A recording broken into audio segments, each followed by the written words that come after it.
Well, hi everybody, this is Chef Ann. Welcome back to the kitchen and welcome to my channel. Today I thought I would teach you one of my favorite recipes that I use when I do a lot of my catering events because it features the season's freshest and best. It's also a great way to get rid of the leftovers you may have in your refrigerator. So stay tuned and I'm going to show you how to make Spring Primavera Tartlette. My favorite part. Okay, let's get started. For our Spring Tart Primavera, we're going to need a few essential ingredients. First things first, a time saver. This is pre-made puff pastry that you can get in the frozen food section of your markets.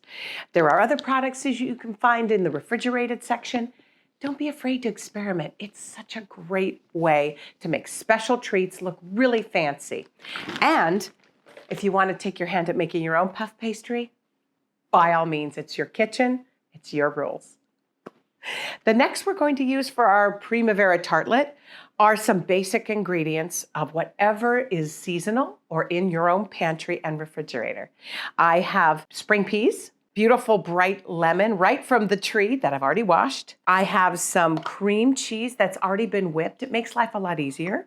If you don't have it like this, you can also use the packaged kind that's in a block and just let it soften and come to room temperature. I have some grated Parmesan cheese for the finishing touches, as well as some very finely grated Parmesan cheese for my pesto sauce, which I'm going to show in a moment how to make that. I've got some toasted pine nuts for that, for the pesto. I have got some mushrooms, some fresh basil, some asparagus, some beautiful cherry tomatoes, and some beautiful Anaheim peppers that are golden. So you can get any colors you want at the market.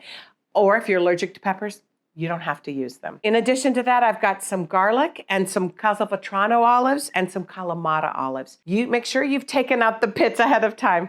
That's a surprise you don't want. I'm also going to add some crumbled fresh feta to the other half of my Primavera Spring Tartlette because today we're going to 50-50 it. I'm going to make half spring tartlette, the other half a Mediterranean-themed tartlette. Get a baking sheet and throw in some parchment paper. Pre-made sheets make cleanup a lot easier. And to that, I'm going to add one of these lovely puff pastries. You can find sheets in your market. They also come rolled. This particular company makes them nice and flat, makes life easy.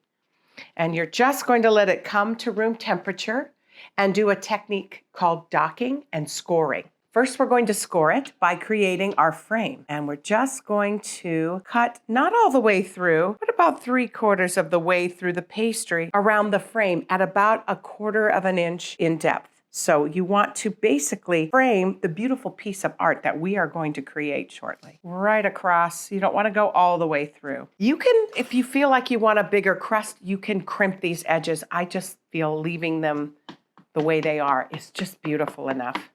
I don't want a big bite of pastry. I want all that yummy goodies and filling. This technique is called docking, and I'm just taking a regular fork on an already pre-thawed out pastry, and I'm just letting it tap through, and that stops all those bubbles from coming up. I want the frame to bubble up, but I want the inside where our piece of artwork is going to sink down a little.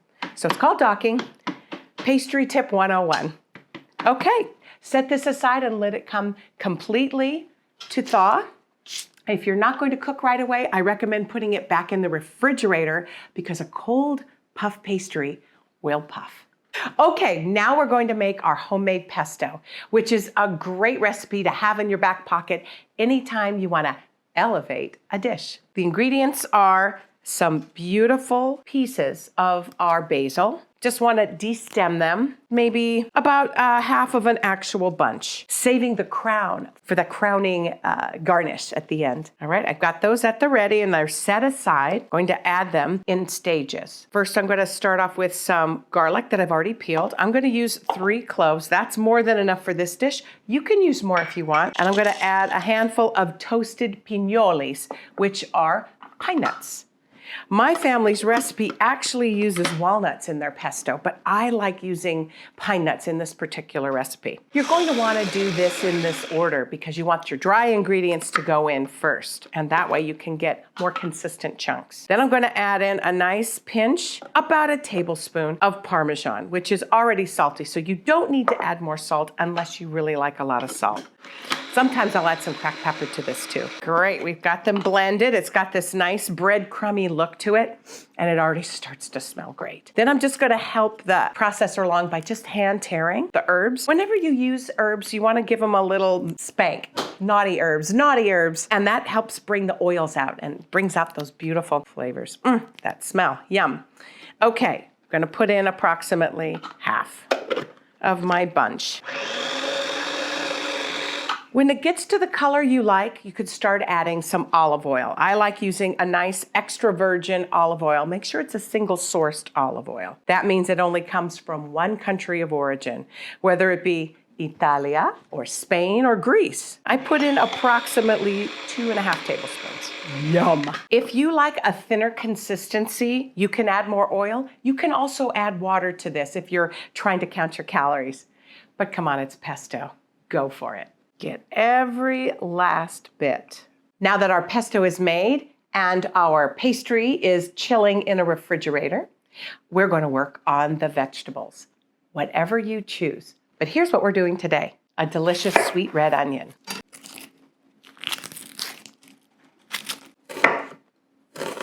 You want to slice them thin. For these lovely asparagus, we're going to do a chefy trick. You're going to take your asparagus and you're just going to snap it. And Mother Nature has already told you the woody part from the delicious part is a natural breaking point. Just grasp it, snap it. Our wonderful Anaheim peppers. Again, you can use any bell pepper you'd like. You want to slice these in thin strips. You can peel the membrane right out or use a paring knife. Baby Bella mushrooms. You can snap off the stem and use it for stock if you'd like. I don't use them for this recipe. They tend to be a little bit too woody. As with all the scraps, save them for stock. It's a great way to repurpose unneeded vegetables.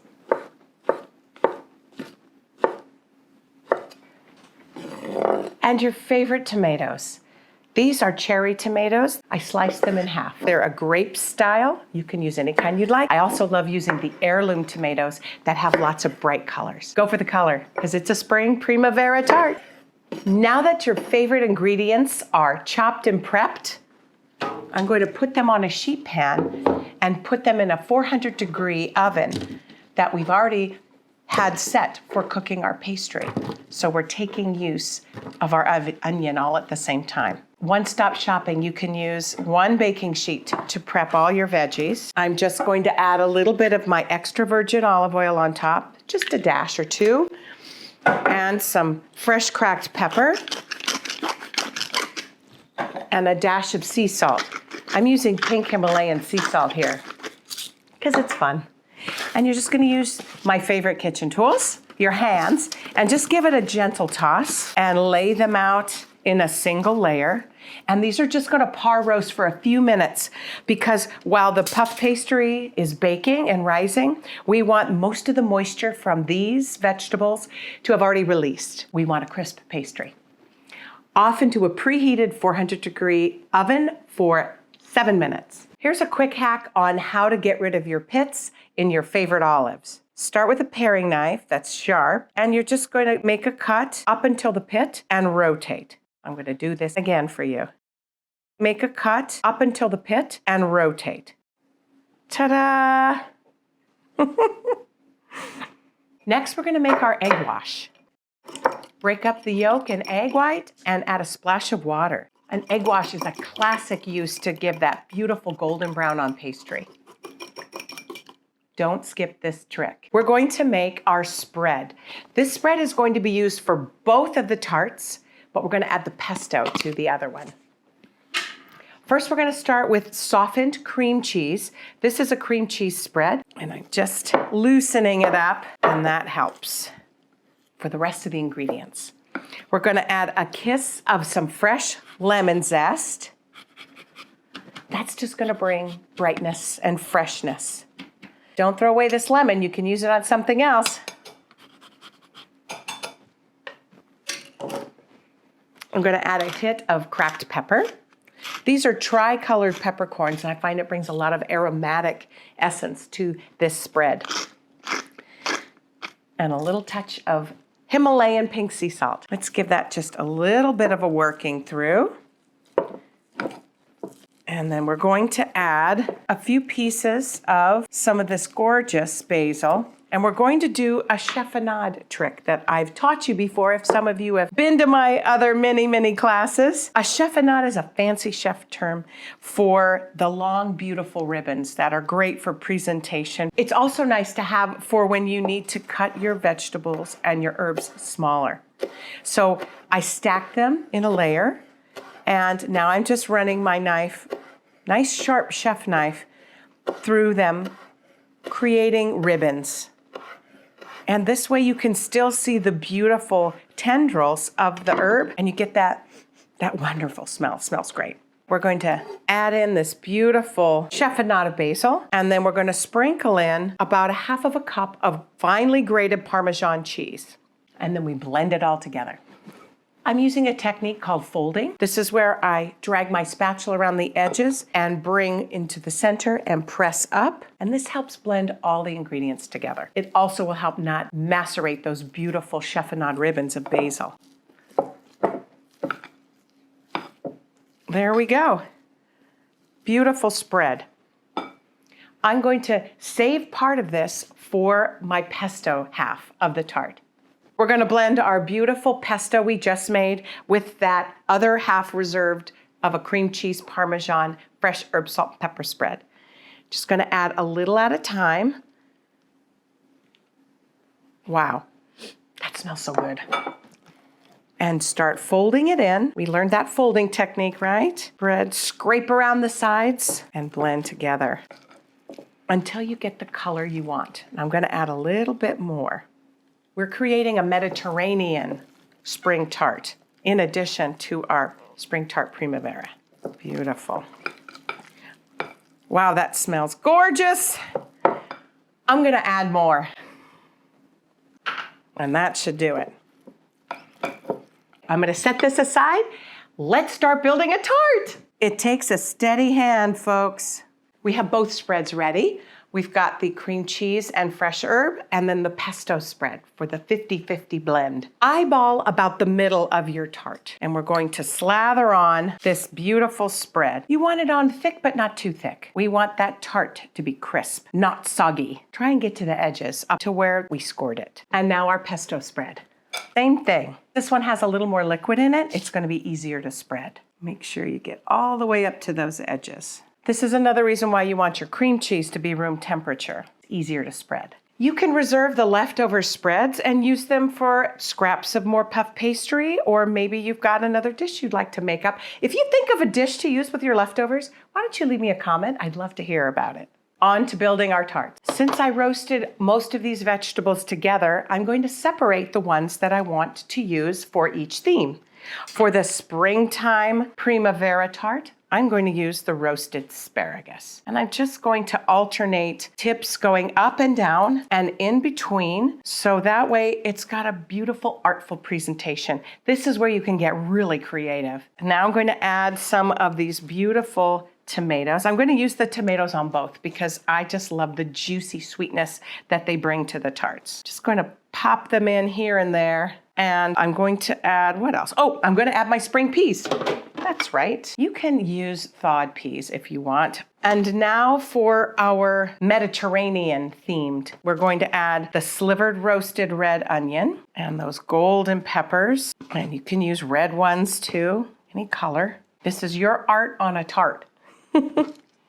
Now I'm going to add a couple more of those tomatoes because they're so pretty and juicy. I like to roast them cut side up so that way those extra juices get evaporated in the oven and they don't steam into the pastry. You want your pastry to crispen and rise. Next, I'm going to add the roasted baby bella mushrooms. And if you have extra, sprinkle them on your spring tart too. The crowning touch on our Mediterranean side is going to be the trimmed and pitted olives and a little crumbling of feta cheese. This is Greek feta, but I also love French feta for this. And you just crumble big chunks because it's going to melt down. That brininess is delicious with the Mediterranean theme. Wow, that's pretty. On top of our Primavera side, a little sprinkling of shredded Parmesan. You can also shave it, or you can use the rest of that finely grated, but I like the texture. The last step before we pop this into our 400-degree oven is to brush on our egg wash. And there it is.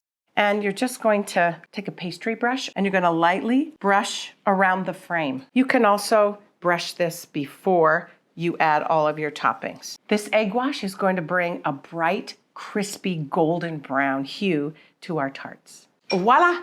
It's ready for the oven. 18 minutes later, rotated about halfway through.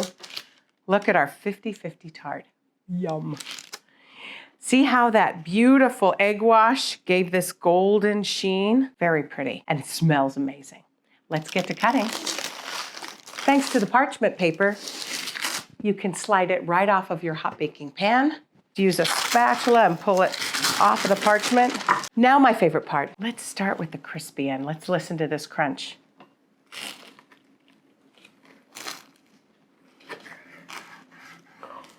Oh, gorgeous. And here, it's nice and flaky at the bottom. You can hear that yummy crispness. Every oven works differently, so hopefully make a couple of these and test how much time you need in your own oven. Let's taste.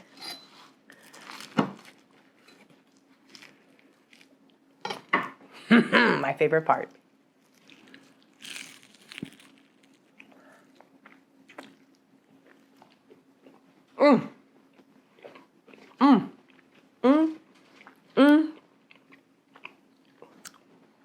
Wow.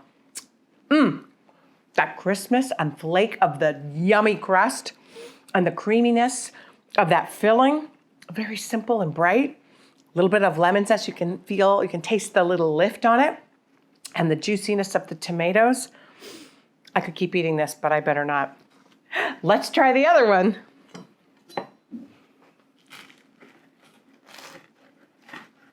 Listen to that crunch. Wow, beautiful. Lovely. You can hear the crunch. Here we go.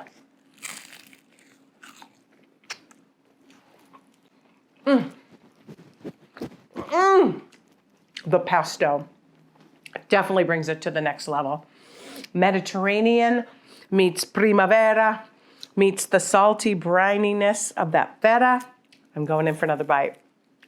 Thank you so much for coming to my kitchen. Please leave me a comment, especially if you make this at home.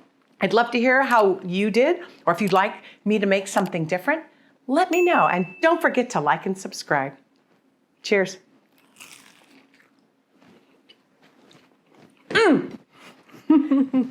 Thank you.